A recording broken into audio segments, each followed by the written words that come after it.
What's up everyone? Welcome back again to my YouTube channel. So ngayon pag-usapan natin kung paano nga ba maging excited sa sisimulan natin na negosyo. Alright, bago po tayo mag-search sa ating topic ngayon ay kung bago lang po sa aking YouTube channel, please subscribe to notification bell para update po kayo sa ating mga bagong vlog na i-upload in the future.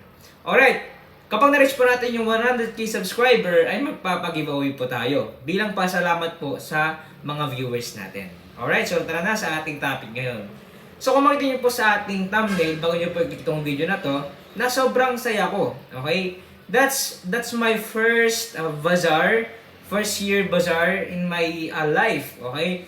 Sobrang challenging that time. Sobra akong desperate kasi, sobrang nalugi kasi ako that time eh. Yung pinaka big company ko na millions of debt na nagkaroon ako ng mga problema sa unang negosyo or mga unang kong mga negosyo. Kaya desperate ako that time. Naghanap ako ng solution kung paano ako makaka-recover.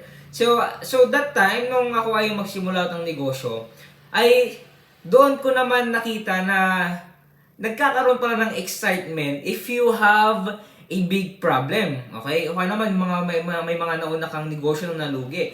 Doon lalabas yung excitement mo. Kumbaga, desperate ka na eh. Desperate ka ng lumaban, mag-recover agad. Okay? So, kuya, paano naman po sa mga nagsisimula sa negosyo? Sa mga nagsisimula ng negosyo, ay parang ma-excite ka. Okay?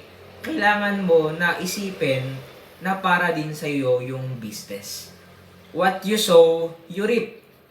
Kung ikaw ang nagtanim, ikaw ang ahani. At huwag niyong tanggalin sa isipan nyo na ikaw ang aani, ikaw ang magtatanim, ikaw ang magdidilig, but only God can increase. Ang Diyos ang magpapalago. Okay? Huwag niyong kalimutan ang Diyos sa buhay natin kasi siya ang mag-guide sa iyo. At mas lalo pang magpa-excite sa pangninegosyo. Paano kuya kapag matagal na, nakakaburyo na, paulit-ulit na lang yung nangyayari? Di tuloy lang. Consistency is the key. Mahirap maging consistent. Okay? O kaya naman, maglagay ka ng bago doon sa business mo, pero yun pa rin. Okay, focus on one. Kasi, pwede natin yan paputukin. Time will come, i-reveal ko sa inyo kung paano nga ba magpaputok ng business. Meron kasi tinatawag tayo na stage 1, stage 2, stage 3, hanggang stage 5. Okay? So, abangan nyo po yan yung mga vlog ko na yon dahil hindi ko pa nire-reveal. Pero, time will come, ilalabas po natin yan. Alright, yun lang naman po.